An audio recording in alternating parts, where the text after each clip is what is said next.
ಚನ್ನಪಟ್ಟಣದ by-election ಫಲಿತಾಂಶ ಹೊರಬಿದ್ದಾಗಿದೆ.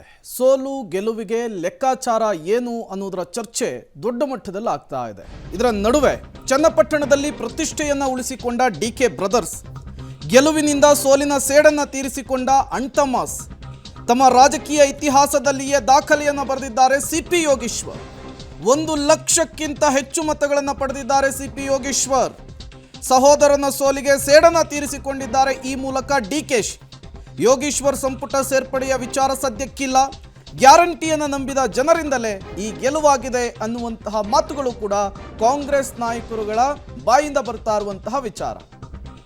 ಈ ಕುರಿತಂತೆ ಒಂದು ವರದಿ ಇದೆ, ಬನ್ನಿ ನೋಡ್ಕೊಂಡು ಬರೋಣ. ಚನ್ನಪಟ್ಟಣದಲ್ಲಿ ಪ್ರತಿಷ್ಠೆ ಉಳಿಸಿಕೊಂಡ ಡಿಕೆ ಬ್ರದರ್ಸ್, ಗೆಲುವಿನಿಂದ ಸೋಲಿನ ಸೇಡು ತೀರಿಸಿಕೊಂಡ ಅಣ್ತಮಾಸ್. ಬೈ-ಎಲೆಕ್ಷನ್ ಅಲ್ಲಿ ಸಿಕ್ಕಾಬಟ್ಟೆ ಹೈ ವೋಲ್ಟೇಜ್ ಕ್ರಿಯೇಟ್ ಮಾಡಿದ್ದ ಕ್ಷೇತ್ರ ಅಂದ್ರೆ ಅದೇ ಬೊಂಬೆನಾಡು ಚನ್ನಪಟ್ಟಣ. ಈ ಅಖಾಡ ದೇವೇಗೌಡರ ಕುಟುಂಬ ಹಾಗೂ ಡಿಕೆ ಬ್ರದರ್ಸ್ಗೆ ಪ್ರತಿಷ್ಠೆಯ ಕಣವಾಗಿತ್ತು. ನೇರ ಹಣಾಹಣಿಯಲ್ಲಾದ್ರೂ ಗೆಲ್ಲಲೇಬೇಕು ಅಂತ ದಳಪತಿಗಳು ಕಾಲಿಗೆ ಚಕ್ರ ಕಟ್ಟಿಕೊಂಡಿದ್ರು. ಆದ್ರೆ ಚನ್ನಪಟ್ಟಣ ಮತದಾರರು ಕೊಟ್ಟ ತೀರ್ಪು ನಿಖಿಲ್ ರಾಜಕೀಯ ಭವಿಷ್ಯವನ್ನೇ ಚಿಂತೆಗೀಡು ಮಾಡಿದೆ. ಇತ್ತ ಪ್ರತಿಷ್ಠೆಯನ್ನ ಉಳಿಸಿಕೊಂಡ ಡಿಕೆ ಬ್ರದರ್ಸ್ ಬೊಂಬೆನಾಡಿನ ಗೆಲುವಿನಿಂದ ಸೋಲಿನ ಸೇಡು ತೀರಿಸಿಕೊಂಡಿದ್ದಾರೆ. ಇತ್ತ ಲೋಕಸಭೆ ಚುನಾವಣೆಯಲ್ಲಿ ಡಿಕೆ ಸುರೇಶ್ ಸೋಲು ಕಂಡಿದ್ರು.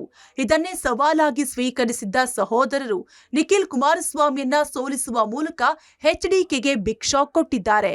ಇನ್ನು ಒಕ್ಕಲಿಗರ ಕೋಟೆಯಾಗಿದ್ದ ಚನ್ನಪಟ್ಟಣದಲ್ಲಿ ಜೆಡಿಎಸ್ ಪ್ರಾಬಲ್ಯ ಕಮ್ಮಿಯಾಯ್ತಾ? ಡಿಕೆ ಬ್ರದರ್ಸ್ ಪ್ಲಾನ್ ಸಕ್ಸಸ್ ಆಗಿದ್ದೇಗೆ ಅನ್ನೋದನ್ನ ನೋಡೋದಾದ್ರೆ, ಡಿಕೆಶಿ ಎಚ್ಡಿಕೆ ಒಕ್ಕಲಿಗ ಫೈಟ್. ಚನ್ನಪಟ್ಟಣದಲ್ಲಿ ಡಿಕೆಶಿ ಎಚ್ಡಿಕೆ ನಡುವೆ ನೇರ ಫೈಟ್ ನಲ್ಲಿ ಡಿಕೆಶಿ ಮೇಲುಗೈ. ಹಳೆ ಮೈಸೂರು ಭಾಗದಲ್ಲಿ ಎಚ್ಡಿಕೆ ಬಳಿಕ ಒಕ್ಕಲಿಗರು ಡಿಕೆಶಿ ಜೊತೆ ಇದ್ದಾರೆಂಬ ಸಂದೇಶ. ಹಳೆ ಮೈಸೂರು ಭಾಗದಲ್ಲಿ ಡಿಕೆಶಿಗೆ ಹೊಸ ಚೈತನ್ಯ ಮೂಡಿಸಿದ ಫಲಿತಾಂಶ. ಲೋಕಸಭೆಯಲ್ಲಿ ಸಹೋದರನ ಸೋಲಿಗೆ ಸೇಡು ತೀರಿಸಿಕೊಂಡ ಡಿಕೆಶಿ, ನಿಖಿಲ್ ಸೋಲಿಸಿ ಕುಮಾರಸ್ವಾಮಿ ವಿರುದ್ಧ ಸೇಡು ತೀರಿಸಿಕೊಂಡ ಡಿಕೆಶಿ ಸಿಎಂ ಆಗಬಹುದು ಎಂಬ ಲೆಕ್ಕಾಚಾರದಲ್ಲಿ ಒಕ್ಕಲಿಗರು ಡಿಕೆಶಿ ಜೊತೆ ನಿಲ್ಲುವ ಲೆಕ್ಕಾಚಾರ ಇದೀಗ ಮುನ್ನೆಲೆಗೆ ಬಂದಿದೆ ಎನ್ನಲಾಗ್ತಿದೆ. ಇತಿಹಾಸದಲ್ಲೇ ಸಿಪಿವೈಗೆ ದಾಖಲೆ ಮತ, ಕಾಂಗ್ರೆಸ್ ಪಕ್ಷದಿಂದಲೇ 3 ಬಾರಿ ಗೆಲುವು. ಇನ್ನು ಎದುರಾಳಿ ಹೇಗಿದ್ರೇನು, ಪಟ್ಟಕ್ಕೇರುವವನು ಪೊಗರು ದಸ್ತಾಗಿರಬೇಕು ಅನ್ನೋದು ಸಿಪಿವೈಗೆ ಹೇಳಿ ಮಾಡಿಸಿದಂತಿದೆ. ತಮ್ಮ ರಾಜಕೀಯ ಇತಿಹಾಸದಲ್ಲೇ ಯೋಗೇಶ್ವರ್ ದಾಖಲೆ ಮತ ಪಡೆದಿದ್ದಾರೆ. ಕಾಂಗ್ರೆಸ್ ಪಕ್ಷದಿಂದಲೇ 3 ಬಾರಿ ಗೆಲುವು ಸಾಧಿಸಿದ್ದು, 5 ಬಾರಿ ಶಾಸಕರಾಗಿದ್ರು. 85,000 ಮೇಲೆ ಮತ ಪಡೆಯದ ಸಿಪಿವೈ ಈ ಬಾರಿ ಬರೋಬ್ಬರಿ 1 ಲಕ್ಷಕ್ಕೂ ಅಧಿಕ ಮತಗಳನ್ನ ಪಡೆದು ದಾಖಲೆ ಬರೆದು ರಾಜಕೀಯ ಅಸ್ತಿತ್ವ ಉಳಿಸಿಕೊಂಡಿದ್ದಾರೆ.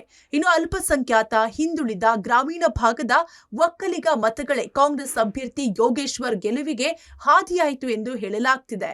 ದೇವೇಗೌಡರು, ಕುಮಾರಸ್ವಾಮಿ ಅವರೆಲ್ಲ ಬಂದು ತಿಂಗಳುಗಟ್ಟಲೆ ಪ್ರಚಾರ ಮಾಡಿದ್ರು ಕೂಡ ಜನ ಕಾಂಗ್ರೆಸ್ ಸರ್ಕಾರದ ಮೇಲೆ, ಸರ್ಕಾರದ ಗ್ಯಾರಂಟಿಗಳ ಮೇಲೆ ನನ್ನ ಮೇಲೆ ವಿಶ್ವಾಸ ಇಟ್ಟು ಇದನ್ನು ಗೆಲ್ಲಿಸ್ಕೊಟ್ಟಿದ್ದಾರೆ.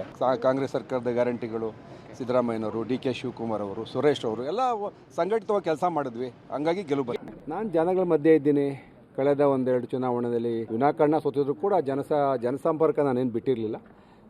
ಜನಗಳು ನನ್ನ ಮೇಲೆ ವಿಶ್ವಾಸ ಇತ್ತು. ನನ್ನನ್ನು ಪುನರಾಯ್ಕೆ ಮಾಡಿದ್ದಾರೆ. ಕುಮಾರಸ್ವಾಮಿ ಅವರು 6 ವರ್ಷದಿಂದ ತಾಲೂಕನ್ನು ಹಾಳು ಮಾಡಿಟ್ಟಿದ್ದಾರೆ. ಅವರೇನು ಕೆಲಸ ಮಾಡಲಿಲ್ಲ. ಬರೀ ಸುಳ್ಳು ಹೇಳ್ಕೊಂಡು ಭಾವನಾತ್ಮಕವಾಗಿ ಸುಳ್ಳನ್ನ ಸತ್ಯವಾಗಿ ನಿರೂಪಣೆ ಮಾಡಲು ಹೊರಟರು. ಇವತ್ತು ಜನಗಳ ಮುಂದೆ ಅವರು ಬೆತ್ತಲಾಗಿದ್ದಾರೆ. ಚುನಾವಣೆ ಬಂದು ಕ್ಷೇತ್ರ ಉಳ್ಕೊಂಡ್ಬಿಟ್ರೆ ಅದೇನು ಅವರೇನು ಇಲ್ಲಿ ಜಾದು ಮಾಡಿಬಿಡೋಕ್ಕಾಗಲ್ಲ. ನಾವು ನಿರಂತರ ನಾನು ಕ್ಷೇತ್ರದಲ್ಲಿ ಇರ್ತಕ್ಕಂಥವನು. ಜನಗಳಿಗೆ ಅವ್ರ ಮೇಲೆ ಪ್ರಭಾವ ಅವರು ಕಡಿಮೆ ಆಗಿದ್ದಾರೆ. ಅವರೇನು ಜಾತಿ ಕಾರ್ಡ್ ಪ್ಲೇ ಮಾಡ್ತಿದ್ರಲ್ಲ, ಅದೆಲ್ಲ ಮೀರಿ ಇವತ್ತು ಜನ ಅಭಿವೃದ್ಧಿಗೆ ಮತ್ತು ಪರ್ಯಾಯ ನಾಯಕತ್ವಕ್ಕೆ ಒಲವನ್ನು ತೋರಿಸ್ತಾ ಇದ್ದಾರೆ. ಹಂಗಾಗಿ ಇವತ್ತು JDSನಲ್ಲಿ ದೇವೇಗೌಡರನ್ನ, ಕುಮಾರಸ್ವಾಮಿ ಅವ್ರನ್ನ, ನಿಖಿಲ್ ಕುಮಾರಸ್ವಾಮಿ ಅವ್ರನ್ನ ಜನ ಸರಸರಿಗೂ ತಿರಸ್ಕಾರ ಮಾಡಿದ್ದಾರೆ. ಸಿಪಿವೈ ಸಂಪುಟ ಸೇರ್ಪಡೆ ಸದ್ಯಕ್ಕಿಲ್ಲ, ಎಲ್ಲ ನಾಯಕರ ಶ್ರಮದಿಂದ ಗೆಲುವು. ಯೋಗೇಶ್ವರ್ ಗೆಲುವಿಗೆ ಬಿಜೆಪಿಯ ಕೆಲ ಕಾರ್ಯಕರ್ತರು ಕಾರಣರಾಗಿದ್ದಾರೆ. ಅವರಿಗೆ ಧನ್ಯವಾದ ಎಂದ್ರು. ಕ್ಷೇತ್ರದಲ್ಲಿ ಜನ ನಮ್ಮ ಪರ ಇದ್ರು. ಗ್ಯಾರಂಟಿ ಮಾತುಗಳನ್ನ ನಂಬಿ ಜನತೆ ತೀರ್ಪು ನೀಡಿದ್ದಾರೆ. ಕುಮಾರಸ್ವಾಮಿಯವರು ನಂಬಿಕೆ ತೋರಿಸಿಲ್ಲ, ಹಾಗಾಗಿ ಜನ ವೋಟ್ ಮಾಡಿಲ್ಲ ಎಂದು ಕುಟುಕಿದ್ರು. ಇನ್ನು ಯೋಗೇಶ್ವರ್ನನ್ನ ಸಚಿವ ಸಂಪುಟಕ್ಕೆ ಸೇರಿಸಿಕೊಳ್ಳುವ ವದಂತಿ ಬಗ್ಗೆ ಮಾತನಾಡಿದ ಡಿಕೆಶಿ, ಇದೆಲ್ಲ ಸುಳ್ಳು, ಸದ್ಯಕ್ಕಂತೂ ಆ ಪ್ರಕ್ರಿಯೆ ಇಲ್ಲ ಎಂದ್ರು. ಯೋಗೇಶು ಗೆಲ್ತಾರೆ ಅನ್ನೋದು ನನಗೆ ಗೊತ್ತಿತ್ತು ಅಂತ ಅವ್ರು ಹೇಳಿದ್ದಾನೆ. ಅವ್ರಿಗೂ ದಡ್ರ ಜಿಲ್ಲಾ ಮಿನಿಸ್ಟರ್ ಆಗಿದ್ದವರು, ಡೆಪ್ಟಿ ಚೀಫ್ ಮಿನಿಸ್ಟರ್ ಆಗಿದ್ದವರು, ಅವ್ರಿಗೆ ಜನರ ನಾಡಿ ಗೊತ್ತಿತ್ತು. ಈಗ ಚನ್ನಪಟ್ಟಣದಲ್ಲಿ ಇರೋಂಥ ಬಿಜೆಪಿ ಕಾರ್ಯಕರ್ತನ ಬಿಡಿ, ಈಗ ಗುರ್ತು ಮಾಡಿ ಇಟ್ಕೊಂಡಿದ್ರಲ್ಲ, ಬೆಳಗ್ಗೆ ಎದ್ರೆ ಅವ್ರನ್ನ ಕರ್ಕೊಂಡು ಹೋಗೋದು, ಅವ್ರ ಮನೇಲಿ ಇರೋದಿಲ್ಲ. ಅವರೆಲ್ಲ ಯಾರಿಗೂ ಓಟ್ ಹಾಕಿದಾರೆ, ಅವ್ರ ಬೂತ್ಗಳೆಲ್ಲ ಯಾರಿಗೂ ಓಟ್ ಬಿದ್ದಿದೆ. ಸಂಪುಟ ಪುನರ್ರಚನೆಗೆ ಒಂದಷ್ಟು ಶಾಸಕರು ಒತ್ತಾಯ ಮಾಡ್ತಾರೆ. ಈಗೆಲ್ಲ ಅವೆಲ್ಲ ಸುಳ್ಳೋದೆಲ್ಲ ಈಗ ಯಾವುದೂ ಇಲ್ಲ. ನನ್ನ ಪ್ರಕಾರ ಯಾವುದೂ ಇಲ್ಲ. ಏನಾದ್ರು ಇದ್ರೆ ಚೀಫ್ ಮಿನಿಸ್ಟರ್ ಕೇಳಿ ನೋಡಿ. ಇನ್ನು ಬೊಂಬೆನಾಡಲ್ಲಿ ಯೋಗೇಶ್ವರ್ ಭರ್ಜರಿ ಗೆಲುವು ಸಾಧಿಸಿದ ಹಿನ್ನೆಲೆ ಹೊಳೆ ಆಂಜನೇಯ ದೇಗುಲದಲ್ಲಿ ಸಿಪಿವೈ ಪತ್ನಿ ಶೀಲಾ ಹರಕೆ ತೀರಿಸಿದ್ದಾರೆ. ಮಂಡ್ಯ ಜಿಲ್ಲೆ ಮದ್ದೂರಿನ ಹೊಳೆ ಆಂಜನೇಯ ದೇಗುಲಕ್ಕೆ ಭೇಟಿ ನೀಡಿ ದೀಪ ಹಚ್ಚಿ ವಿಶೇಷ ಪೂಜೆ ಸಲ್ಲಿಸಿದ್ರು. ನನ್ನ ಪತಿಯ ಜನ್ಮಭೂಮಿ ಹಾಗೂ ಕರ್ಮಭೂಮಿ ಚನ್ನಪಟ್ಟಣವಾಗಿದ್ದು ಅಲ್ಲಿನ ಜನರ ಆಶೀರ್ವಾದದಿಂದ ಪತಿ ಗೆದ್ದಿದ್ದಾರೆಂದು ಖುಷಿಪಟ್ಟಿದ್ದಾರೆ. ಒಟ್ಟಿನಲ್ಲಿ ಸಿಪಿವೈ ಹಾಗೂ ನಿಖಿಲ್ ಇಬ್ಬರಿಗೂ ಈ ಚುನಾವಣೆ ರಾಜಕೀಯ ಅಸ್ತಿತ್ವಕ್ಕೆ ಅನಿವಾರ್ಯ ಆಗಿತ್ತು. ಹ್ಯಾಟ್ರಿಕ್ ಸೋಲು ಮೂಲಕ ನಿಖಿಲ್ ನಿರಾಸೆಗೊಂಡ್ರೆ, ಇತ್ತ ತಂದೆ ವಿರುದ್ಧ 2 ಸಲ ಸೆಣಸಿದ ಯೋಗೇಶ್ವರ್ ಕೊನೆಗೆ ಮಗನ ವಿರುದ್ಧ ಗೆದ್ದು ನಗೆ ಬೀರಿದ್ದಾರೆ. Political bureau report, public TV, Bengaluru.